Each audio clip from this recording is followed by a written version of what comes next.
ডাল সেদ্ধ বসিয়েছি, সাইড থেকে ফেনাগুলো ফেলে দেব।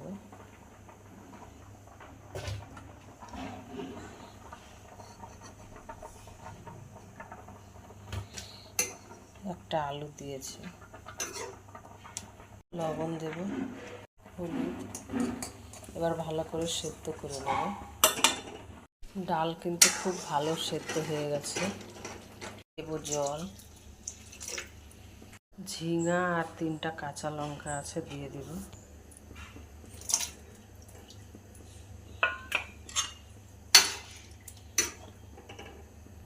ডাল ঝিঙা ভালো করে সিদ্ধ হয়ে গেছে, এবার আমি নামিয়ে নেব। ফোড়নে দিব জিরা, শুকনো লঙ্কা, তেজপাতা, টমেটো কুচি, একটু আদা বাটা,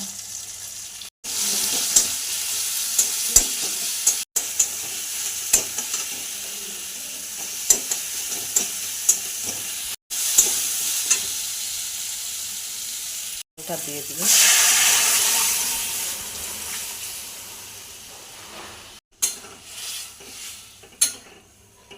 অল্প চিনি দেব।